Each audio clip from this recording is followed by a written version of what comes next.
بسم اللہ الرحمن الرحیم الصلاۃ والسلام علیک یا رسول اللہ الصلاۃ والسلام علیک یا حبیب اللہ صلی اللہ تعالی علیہ وسلم۔ غسل جن وجہوں سے واجب ہوتا ہے ان میں سے ایک اہم وجہ احتلام ہونا ہے، یعنی سو کے اٹھنے کے بعد اپنے جسم یا کپڑے پر تری دکھائی دے، اس کو احتلام کہا جاتا ہے۔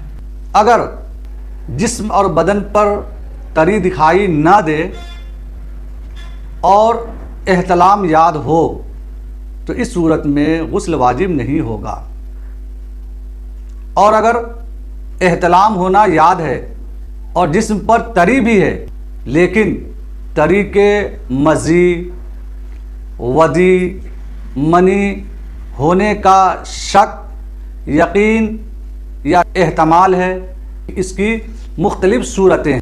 جیسے بدن پر تری ہے اور اس کو منی یا مزی ہونے کا یقین ہے، اس کو پورا بھروسہ ہے کہ یہ منی ہے یا مزی ہے،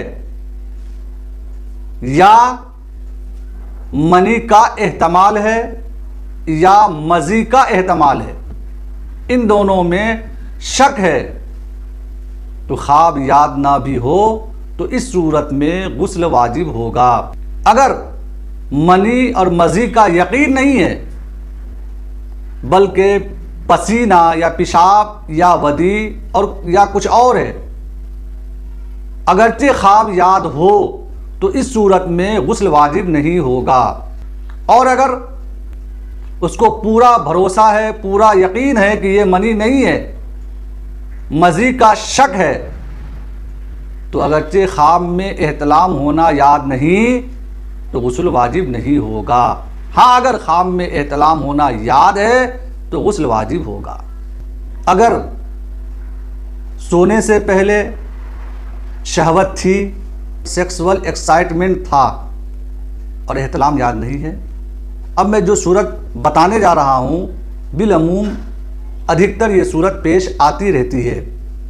مثلا کسی کو سونے سے پہلے شہوت تھی، سیکسول ایکسائٹمنٹ تھا اور اس کو احتلام یاد نہیں ہے، لیکن اسے مزی کا غالب گمان ہے، تو غسل واجب نہیں ہوگا۔